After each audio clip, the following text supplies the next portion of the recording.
Traveling is a wonderful thing to do, but there's a lot of things that go along with traveling that you usually don't think about when planning your trips, especially in the later months in the year when hurricanes are rampant in the south.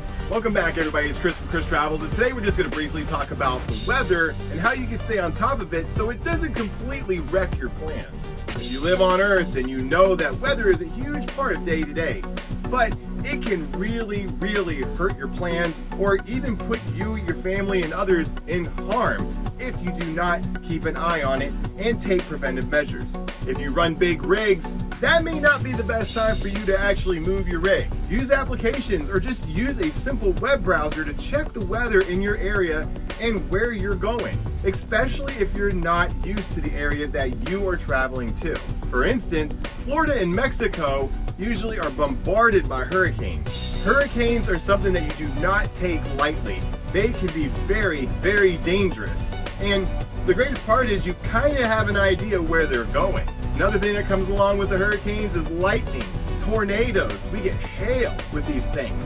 It is not to be taken lightly. And it is not too uncommon for you to see widespread shoppers all over the place just buying up everything, to gas shortages, but widespread power outages are another huge thing that happen with really any category hurricane. Make sure you have batteries for your flashlights. Make sure you have enough propane. Fill your cars up with fuel. The last thing you want to do is be in an area where they don't have fuel, and it can be a while before fuel gets there. Now, we use refillable water jugs, gallon jugs and 5-gallon jugs. We go to local stores and we use their refillable water machine, and it's substantially cheaper than just buying jugs, and you're cutting down on waste. If you have an electric range, maybe consider having a propane grill. You have to remember, food can only stay so long in a deep freezer, even if you have that. For the RV community, it's a little easier because most of our rigs have an onboard tank. Another thing is, don't wait till the last minute to go get resources. Go to the store, get your bread, water, and canned goods or whatever you need to weather this out, because you don't want to spend a lot of money on frozen items in the event that your electricity goes off.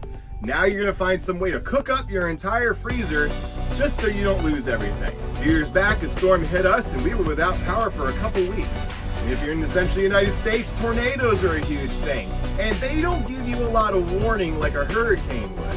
You kind of have the signs, and if you're around the area, you kind of know, but if you're traveling there and you're unfamiliar with it, it can really catch you off guard. And tornadoes can be very selective sometimes. That's one of those things that I call selection by random. Pay attention to areas that are very high prone to flooding. There are a lot of campsites that could just flood with the slightest bit of rain. Do your research, do your reviews. Check out RV Life. There's a campground section where you can actually see people's reviews that actually stayed there. I mean, there's no better way to get your facts than somebody that actually stayed there. And it even tells you how much they paid a night.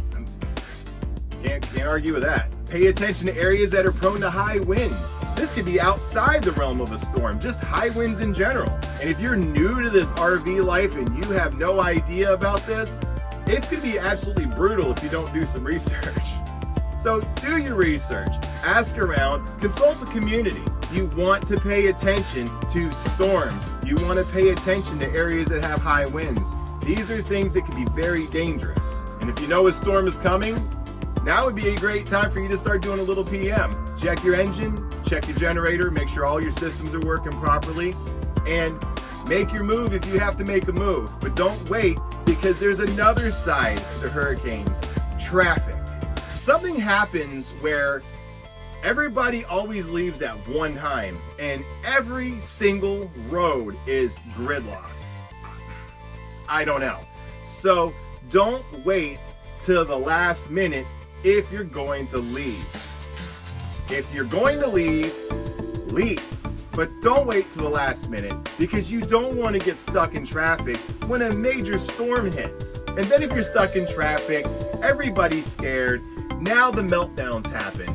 You don't want that to happen. Hurricanes are a time for you to stay in, stay safe, keep those that you love with you, keep them safe.